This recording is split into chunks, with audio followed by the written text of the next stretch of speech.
Senhor nosso Deus, nós estamos agradecidos por chegarmos ao fim do nosso estudo de Tiago e pelas coisas que o Senhor tem revelado para nós, mas nós queremos ainda beber mais desta fonte e pedimos que o Senhor possa, através do Teu Espírito, falar ao nosso coração, traduzir a Tua vontade para cada caso específico e que o Senhor venha revelar o Teu amor e também venha nos convencer do pecado e da justiça e do juízo.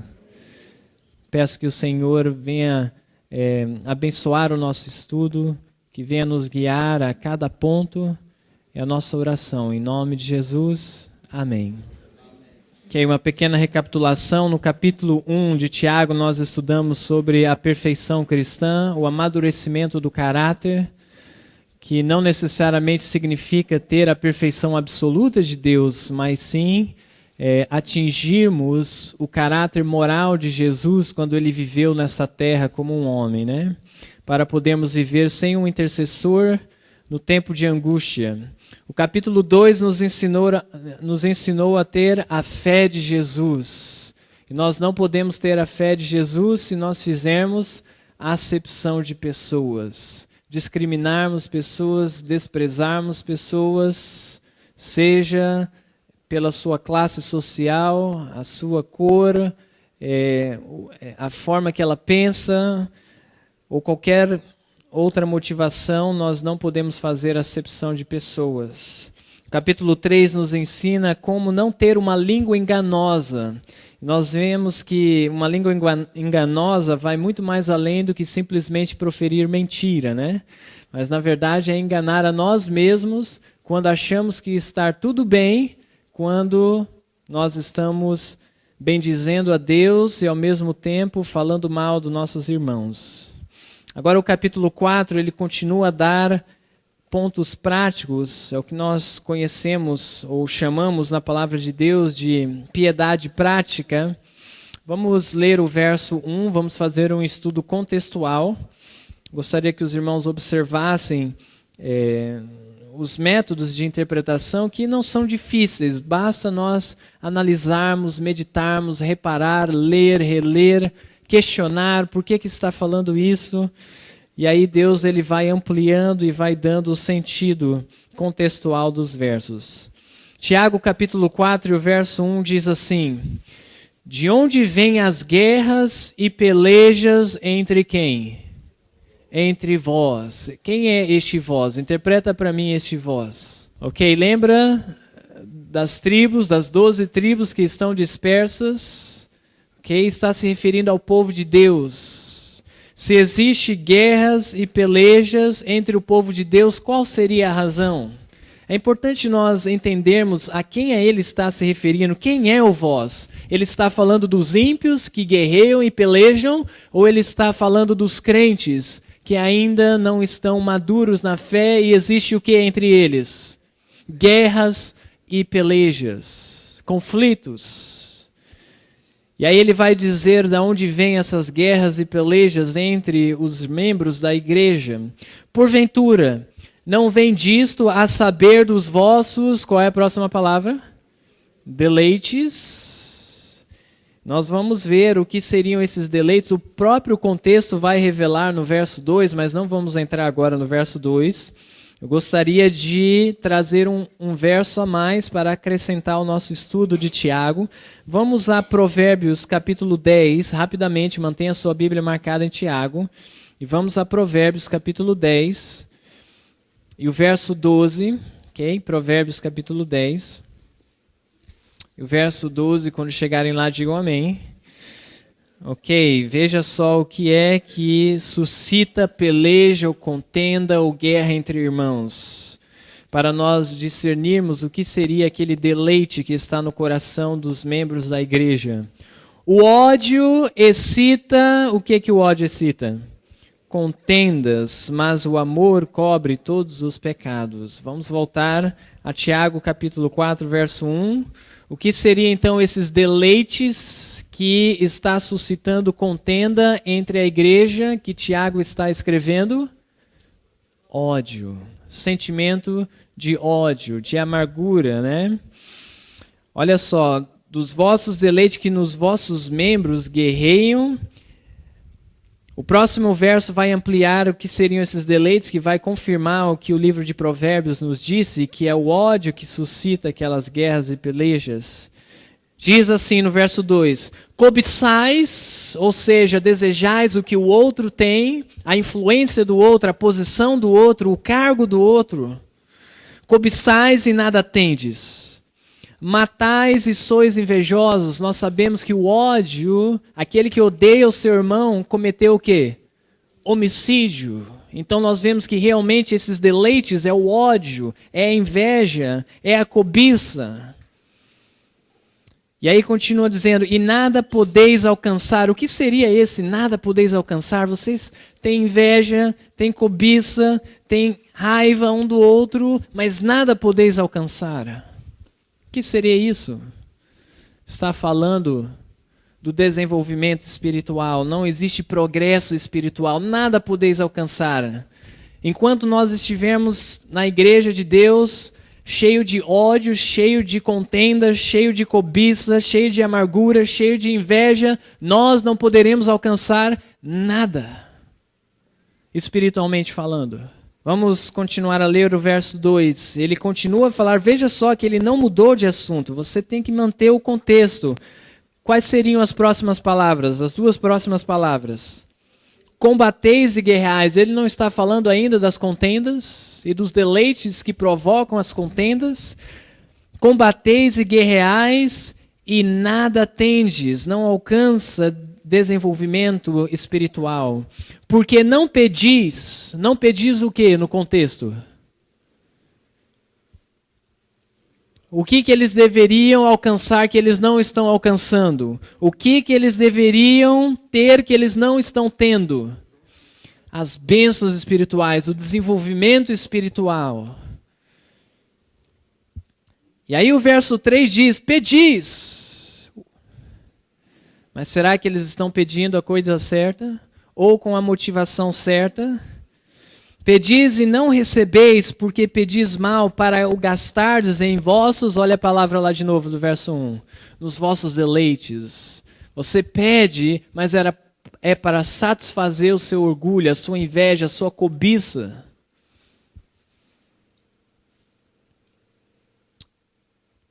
Muitos querem ser líderes na igreja, querem ser primeiro ancião. Eu trabalhei em uma igreja adventista. Na verdade, eram duas igrejas, e essas igrejas elas não tinham primeiro ancião.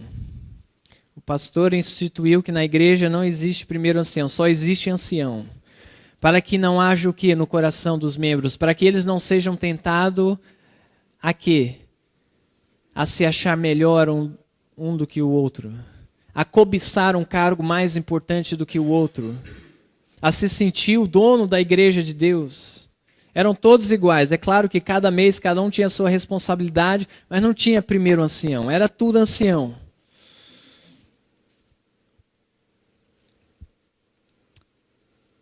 Olha o verso 4. A Bíblia diz assim, adúlteros e adúlteras. Leva em mente o contexto. Qual é o problema para você entender adúlteros e adúlteras, ok?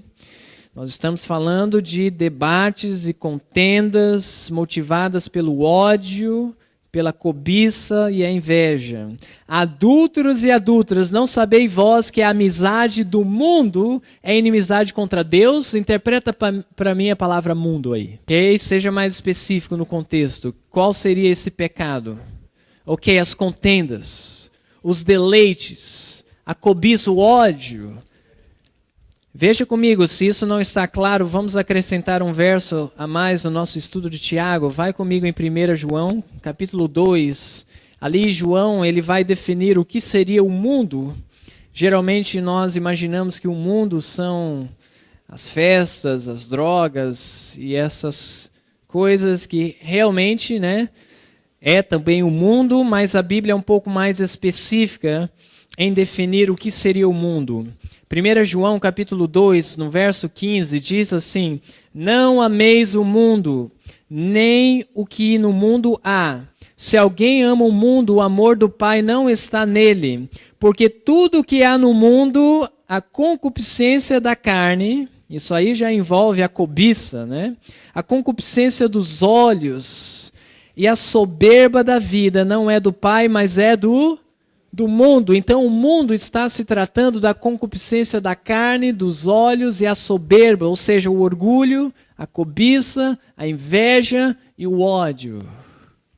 É por isso que Tiago, voltando a Tiago capítulo 4, ele diz que estes membros da igreja que estão envolvidos nesse tipo de sentimento, nesses deleites, dando vazão a esse ódio, essa inveja, eles são adúlteros e adúlteras espirituais. Porque estão se corrompendo com os desejos pecaminosos que deveria haver no mundo e não na igreja. E aí ele continua no verso 4, portanto, depois da pergunta do verso 4, portanto, qualquer que quiser ser amigo do mundo, daqueles sentimentos pecaminosos que há no mundo, né, constitui-se inimigo de Deus, ou seja, o inimigo é aquele que combate contra, não é verdade? Quando os membros da igreja, eles estão compartilhando de sentimentos como este, eles estão, na verdade, combatendo contra quem? Contra o reino de Deus. Ao invés de estarem promovendo a obra de Deus, pode ser que eles estão pregando, pode ser que eles estejam distribuindo literatura, mas enquanto houver divisão, contendas e ódio no coração dos crentes, ele ainda está combatendo contra o reino de Deus. Se constituiu inimigo de Deus. Dê uma olhada agora no verso 5. Ou cuidais vós, em vão, diz a Escritura, né? No contexto deles serem adúlteros e adúlteras com o mundo. Olha só o que diz a Escritura. O Espírito que em nós habita tem... Qual é a próxima palavra? Ciúmes. O que isso significa? Que o Espírito que habita na vida dos crentes está com ciúmes. O que eles estão fazendo que está causando ciúmes no coração do Espírito de Deus, do Espírito Santo? Os adultérios espirituais, né? O adultério com o mundo, os debates e contendas. Vamos agregar mais um verso no nosso estudo. Vá comigo em Efésios capítulo 4. Vamos lá rapidamente. Efésios capítulo 4, para entendermos o que seria esse ciúme do Espírito Santo. O que significa isso? O que acontece no coração de Deus quando nós estamos na prática do pecado?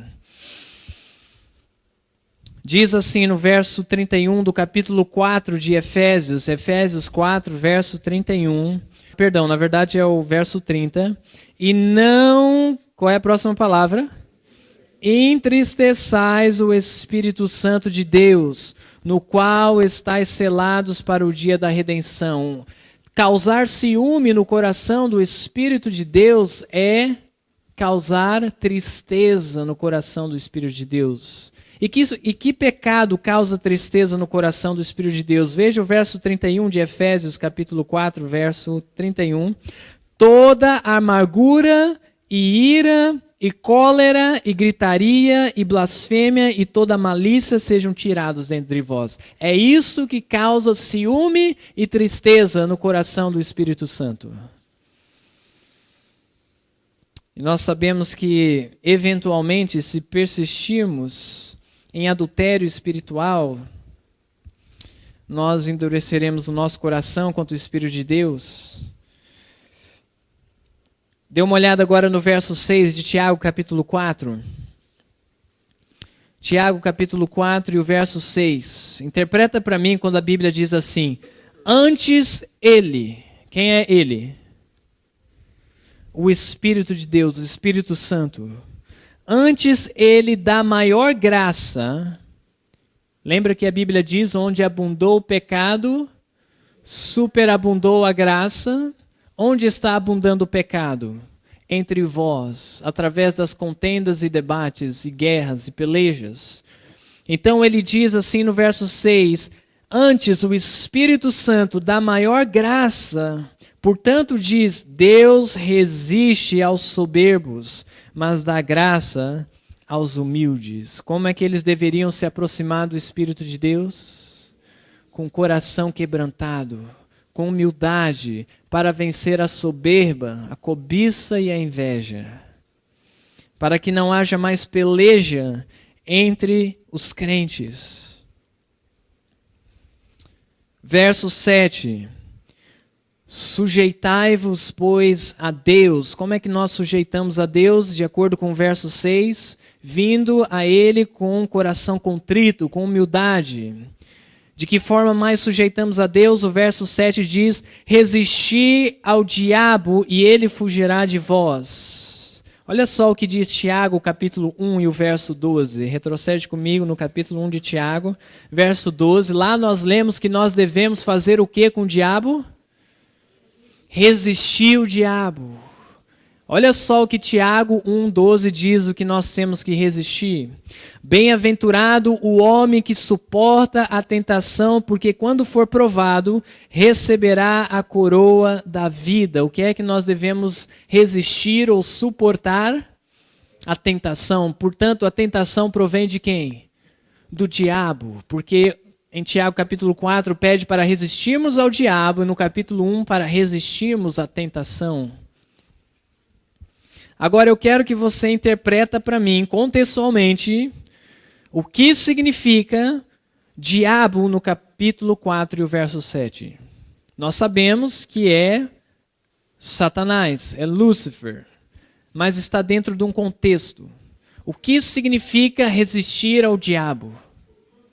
Exatamente, você tem que levar o contexto. Aqueles deleites que está causando contrito entre vós e seu irmão. Você tem que resistir esses sentimentos pecaminosos, de contenda, facciosos.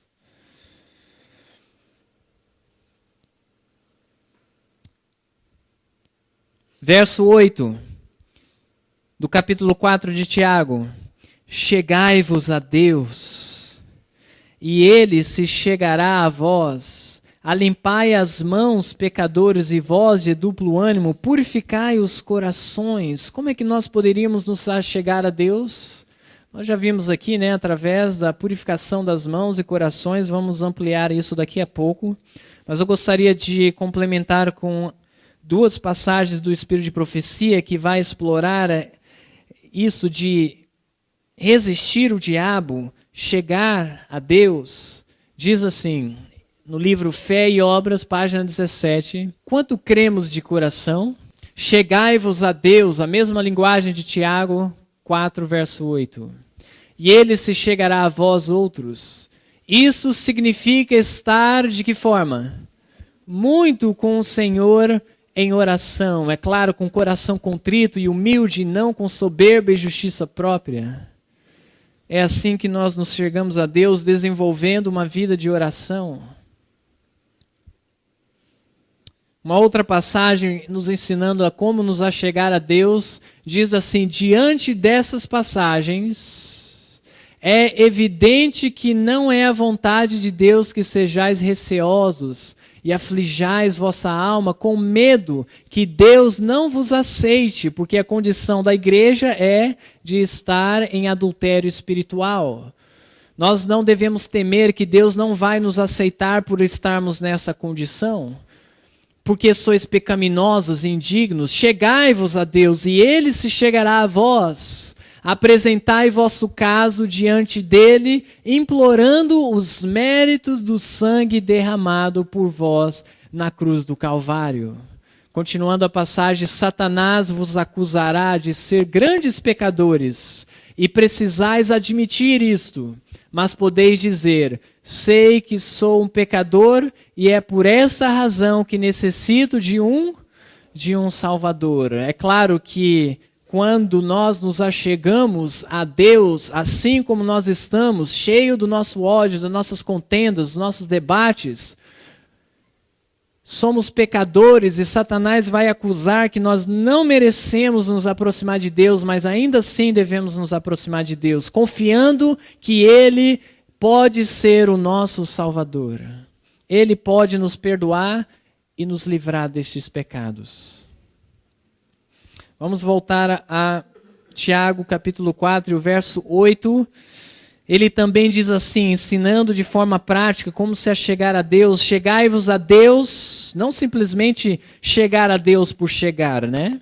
O que devemos mais fazer quando nós nos aproximamos de Deus com humildade, coração contrito, admitindo que somos pecadores, e Ele chegará a vós. E aí o que mais devemos fazer? Alimpai as mãos. Interpreta para mim as mãos. Será que quando nós chegamos a Deus devemos ter certeza que lavamos as mãos? Ok, vamos a Eclesiastes, capítulo 9, marca aí na sua Bíblia em Tiago, capítulo 4. Eclesiastes, capítulo 9. E o verso 10 vai dar luz para nós o que significa as mãos. E aí nós vamos entender o que significa limpar ou limpar as mãos. Eclesiastes capítulo 9, o verso 10, a Bíblia diz assim: tudo quanto te vier aonde? Te vier aonde? A mão para fazer-o conforme as tuas forças, para por aí. Então a mão está associado com fazer, com as obras. Então quando a Bíblia diz para nós nos achegarmos a Deus, assim como nós estamos, no nosso adultério espiritual, devemos purificar as nossas mãos, as nossas obras. Aquelas obras que no contexto é de contendas e debates. E pelejas. Ainda no verso 8 diz assim, não somente as nossas obras devem ser purificadas, mas vai mais além dizendo, e vós de duplo ânimo. O que significa uma pessoa de duplo ânimo? Uma pessoa de duplo ânimo seria uma pessoa inconstante, dividida. Dê uma olhada dentro da Epístola de Tiago, no capítulo 1. Ali vai nos dar luz do que significa ser uma pessoa de duplo ânimo. Tiago, capítulo 1, a partir do verso 5. E se algum de vós tem falta de sabedoria, peça a Deus, que a todos dá liberalmente e não lança em rosto, e ser-lhe-á dada. Peça, porém, de que forma devemos pedir sabedoria? Com fé, em nada duvidando. Porque o que duvida é semelhante à onda do mar, que é levada pelo vento e lançada de um lado para a outra parte. Ou seja, aquele que duvida, ele é inconstante como as ondas do mar. Não pense tal homem, que duvida, que receberá do Senhor alguma coisa. O homem de coração, qual é a próxima palavra? Dobre ou de duplo ânimo, é inconstante em todos os seus caminhos. Então Deus está falando com aquelas pessoas que são inconstantes na sua caminhada cristã, na sua vida, no seu proceder, que são os adúlteros espirituais. Ele está falando com essas pessoas. Se você se encontra nessa condição de duplo ânimo, inconstante na sua vida cristã, veja o que ele diz a vós: purificai os... que diz em Tiago capítulo 4, verso 8, purificai os corações. O que significa purificar os corações? Veja comigo em Salmo 139, vamos lá. Salmo 139, verso 23. Salmo 139, e o verso 23, quando estiverem lá, digam amém. Aqui nós vamos utilizar o método de interpretação que é de poesia hebraica. Escutem com bastante cuidado para você entender o verso. Não leiam o verso ainda, olhem para mim. Escutem. Ok, nós vamos utilizar a poesia hebraica. Ou seja, a poesia hebraica faz uma rima de pensamentos. Uma rima de quê que eu falei? De pensamentos. Ele faz uma frase e aí ele repete o mesmo pensamento com palavras diferentes. Vamos ver então o significado de coração na Bíblia. Em Salmo 139, verso 23, diz assim: sonda-me, ó Deus, e conhece o meu coração. Ponto e vírgula. Agora ele vai repetir o mesmo pensamento que ele falou com palavras diferentes.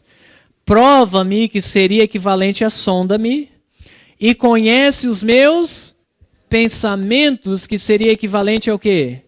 Ao coração. Então, quando a Bíblia diz em Tiago 4:8 que aqueles que são de duplo ânimo, inconstantes, duvidando das promessas de Deus, sem exercer a fé na palavra de Deus, eles devem purificar os seus pensamentos. Pensamentos de inconstância e de dúvida.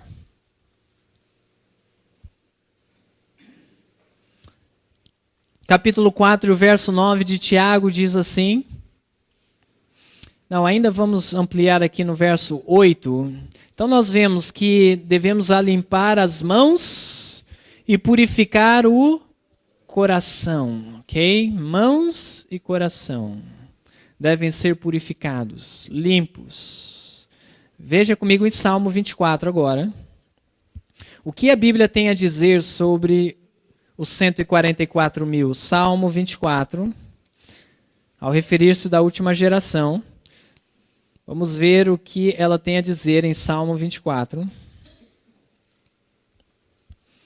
Salmo 24, vamos começar a partir do verso 3.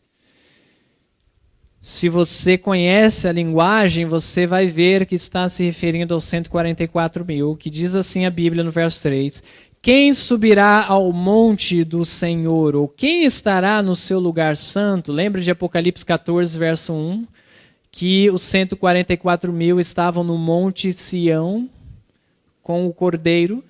Então, o monte santo de Deus, o seu lugar santo, seria o monte Sião, e lá está o santuário de Deus, mas nós não temos tempo de comprovar isso na Bíblia.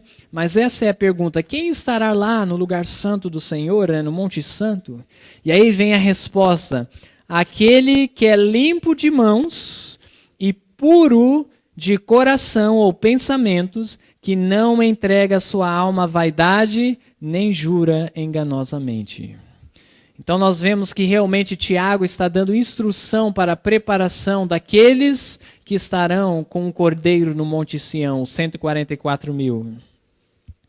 Vamos voltar aí a Tiago capítulo 4, agora o verso 9. Tiago capítulo 4, verso 9.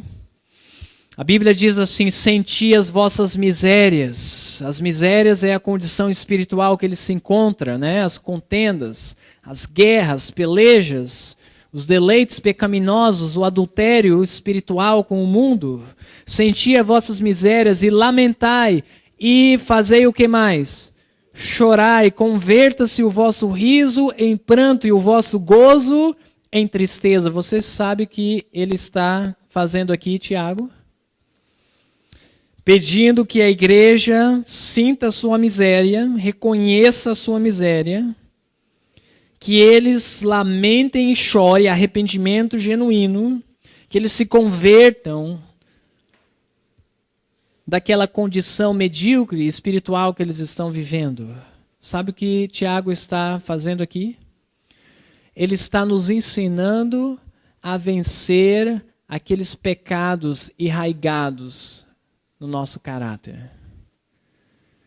Aqueles pecados que acompanham a nós desde a infância, durante toda a nossa vida, as nossas misérias. Se quisermos vencer essas misérias, devemos fazer uma decisão de nos humilhar perante Deus, de nos achegar a Ele e realmente reconhecer a nossa condição e clamar com Ele a ponto do nosso riso se transformar em pranto.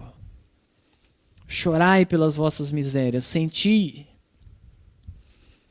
para que o pecado seja desraigado da alma, para que sejamos libertos dessas tendências pecaminosas que carregamos. Sem uma preparação cabal, não conseguiremos nos libertar do pecado. não conseguiremos ter mãos limpas e coração puro. Isso está chamando para uma decisão séria. Olha o verso 10, ele continua apelando: humilhai-vos perante o Senhor, e Ele vos exaltará. O que significa exaltar aqui neste verso?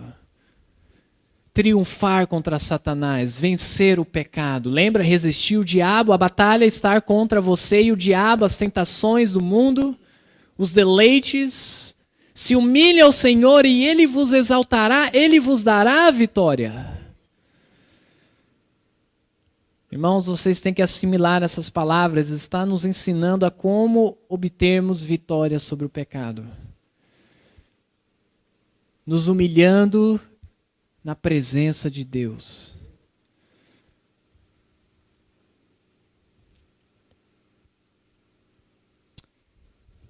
Vamos dar uma olhada mais adiante, vamos pular um pouquinho devido ao tempo. Dê uma olhada o que diz em Tiago capítulo 4.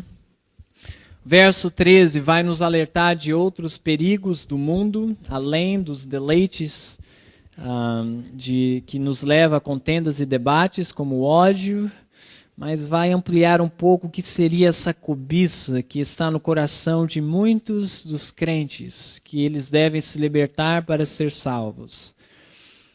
Tiago capítulo 4, verso 13, diz assim: Ei, agora vós que dizeis, hoje ou amanhã iremos a tal cidade, e lá passaremos 1 ano, e contrataremos, e faremos o que mais?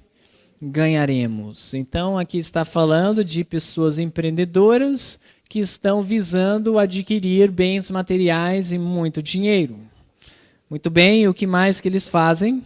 Digo-vos que não sabeis o que acontecerá amanhã, ou seja, eles estão todo autossuficientes, independentes de Deus, planejando as suas vidas sem considerar o plano de Deus para a vida deles. Por causa da ganância, da cobiça. Digo-vos que não sabeis o que acontecerá amanhã, porque que é a vossa vida? É um vapor que aparece por um pouco e depois se desvanece. Olha o verso 15, em contraste com o verso 3, porque no verso 13, eles estavam cheios de cobiça, de autossuficiência, independência de Deus, fazendo seus próprios planos, mas ainda assim faziam parte da igreja de Deus. Mas o verso 15 diz assim: em lugar do que devias dizer, se o Senhor quiser, e se vivermos, faremos isso ou aquilo, se o Senhor o quê? Quiser. Os planos de quem deve prevalecer na nossa vida? Os planos de Deus. Tudo que nós vamos fazer, planejar para nós, a nossa família, devemos levar em consideração os planos de Deus em primeiro lugar. Certamente os planos de Deus está incluído o suprimento das nossas necessidades materiais. Mas nós não devemos ser movidos a sentimentos de adquirir dinheiro e posses e negligenciar os ensinos de Deus, esperando que um dia, quando a minha vida estiver ajeitada, eu venha recorrer ao Senhor. Ló demorou e perdeu a sua família. Vamos continuar. Verso 16. Mas agora vos gloriais em vossas presunções. Toda a glória tal como esta é maligna. O que seria esta glória? Eles estão se gloriando em suas presunções. Seria a autossuficiência deles. Planejar independentemente da vontade de Deus. Estão se gloriando, se regozijando, planejando e arquitetando na presunção deles. Presunção não é baseada na real vontade de Deus encontrada na sua palavra. A presunção, ela usa a palavra de Deus, as promessas de Deus para justificar o pecado. Não é a vontade de Deus que nós deixamos de trabalhar. É claro que não é a vontade de Deus que nós deixamos de trabalhar, mas a pessoa busca justificar para seguir o seu próprio caminho. Estão lá se gloriando, mas a Bíblia declara que tudo isto é de procedência maligna.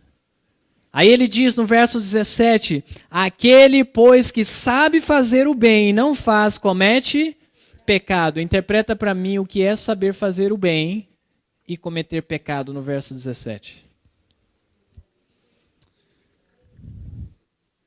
Saber fazer o bem, aqui no contexto, é saber que você não pode planejar de forma independente de Deus.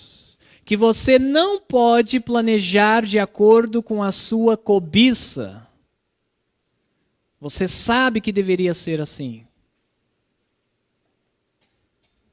Mas se você não fizer assim, o que diz o verso anterior?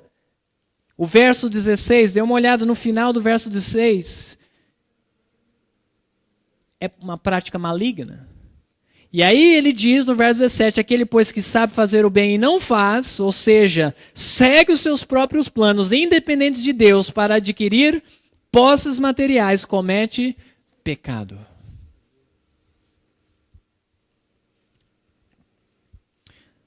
O capítulo 5 eu vou tocar bem brevemente, mas eu gostaria que vocês dessem uma olhada do verso 1 ao verso 6. Ali diz assim, falando contra aqueles que acumularam tesouros na terra: eia, pois, agora vós ricos, chorai e pranteai por vossas misérias que sobre vós hão de vir. Ou seja, o juízo de Deus cairá sobre uma certa classe de ricos. Vamos ver que classe de ricos são esses. As vossas riquezas estão apodrecidas, ou seja, não teve utilidade, não beneficiaram a humanidade, o próximo, não supriram a necessidade do próximo. E as vossas vestes estão comidas de traço, é o egoísmo, mantiveram tudo para si. O vosso ouro e a vossa prata se enferrujaram, a sua ferrugem dará testemunho contra vós. E comerá como fogo a vossa carne, entesouraste para os últimos dias. Eis que o jornal ou salário dos trabalhadores que ceifaram as vossas empresas, os vossos campos, trabalharam para vós, e que por vós foi diminuído, exploração, clama, e os clamores dos que ceifaram entraram nos ouvidos do Senhor dos Exércitos. Deliciosamente viveste sobre a terra. De que forma que eles viveram sobre a terra? Deliciosamente viveram sobre a terra, grava essa palavra, e vos deleitastes, cevastes os vossos corações como no dia de matança, e aí eles fazem algo mais, condenastes e matastes o justo, ele não vos resistiu. Obviamente aqui se aplica a todo rico que não fez uso das suas riquezas para beneficiar o próximo e a causa de Deus. Mas existe uma interpretação ainda mais precisa destes versículos. Eu gostaria que vocês vissem comigo em Apocalipse 18. Vamos lá rapidamente. Apocalipse capítulo 18, quando fala sobre o juízo de Babilônia, a queda da Babilônia espiritual, desse falso sistema religioso que englobou os governos da terra. Diz assim, Apocalipse capítulo 18, verso 7, está escrito referente à Babilônia espiritual, quando ela se glorificou, ou seja, fez os seus próprios planos, se exaltou, ensoberbeceu, independentemente de Deus, e qual é a próxima palavra? Delícias esteve, foi-lhe outro tanto de tormento. Olha o verso 9 agora de Apocalipse 18. E os reis da terra que estavam com esse falso sistema religioso, que se prostituíram com ela e viveram em, qual é a próxima palavra?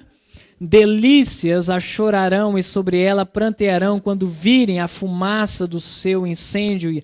E aí o restante do capítulo descreve as riquezas que eles perderam durante as 7 últimas pragas. E o verso 24 mostra a segunda característica desse falso sistema religioso. Além de viver uma vida deleitosa na riqueza, diz assim: e nela se achou o sangue dos profetas e dos santos e de todos que foram mortos na terra. Este é o poder que vive em delícias, nas suas riquezas, na exploração do pobre e perseguiu os santos. A Bíblia declara que um juízo cairá sobre a Babilônia espiritual. Gostaria de encerrar com o capítulo 5. No verso 7 fala sobre a chuva serôdia. O verso 8 fala sobre a proximidade da vinda de Jesus, quando a chuva serôdia cair. O verso 9 vai falar sobre a segunda vinda de Cristo, né? E o verso 11 fala sobre o tempo de angústia, que devemos ter a paciência de Jó, já falamos sobre isso anteriormente. E aí o verso 12, ele faz a conclusão. Mas, sobretudo, meus irmãos, não jureis nem pelo céu, nem pela terra, nem façais qualquer outro juramento, mas que a vossa palavra seja de que forma? Sim, sim, não, não, para que não caiais em condenação. Eu quero que vocês venham comigo em Salmo 15, ok? Pois a linguagem do povo de Deus nos últimos dias das 12 tribos de Israel espiritual, como ele mencionou no capítulo 1, verso 1, deve ser uma linguagem de sim, sim e não, não. Salmo 15, o verso 1, falando dos 144.000, diz assim: Senhor, quem habitará no teu tabernáculo? Quem morará no teu santo monte, o Monte Sião? Aquele que anda sinceramente e pratica justiça, ou seja, mãos limpas, né? E fala a verdade no seu coração, coração puro. Aquele que não difama com a sua língua. Lembra que nós vimos no capítulo 3 a característica dos 144.000, não tem uma língua enganosa, nem faz mal ao seu próximo, nem aceita nenhum opróbrio contra o seu próximo. Veja o verso 4 agora. A cujos olhos o reprobo é desprezado, mas honra os que temem ao Senhor. Quem são esses que temem ao Senhor? Aquele que jura com dano seu e contudo não muda. Aquele que não dá o seu dinheiro com usura, nem recebe peitas contra o inocente. Quem faz isto nunca será abalado. É desta forma que nós, como crentes que quisermos fazer parte da última geração, na verdade eu deveria dizer que queremos ser salvos. O nosso falar deve ser sim, sim, não, não. Se acontecer de nós dizermos algo a uma pessoa, e nós depois vermos que não seria da melhor forma, eu sugiro que você não mude a sua palavra, a não ser que aquele irmão te dê o consentimento. Mas se ele não te der o consentimento, se ele for realmente ser prejudicado, é melhor que você seja prejudicado do que mudar a sua palavra. Eu espero que os irmãos conseguiram, através dessa carta, dessa epístola de Tiago, realmente ter um vislumbre do que Deus espera de nós nesses últimos dias, que Deus possa ter falado no teu coração, te convencido do pecado e da justiça e do juízo, e que vocês possam estar revendo esse livro. Nós não tocamos em todos os versos, nós não exploramos o que realmente a carta contém. Então, quando chegarem em casa, continue estudando o livro de Tiago, amém? Para nos prepararmos para fazermos parte da última geração. Deus vos abençoe e que você possa tomar uma decisão naquele ponto que o Espírito de Deus te convenceu.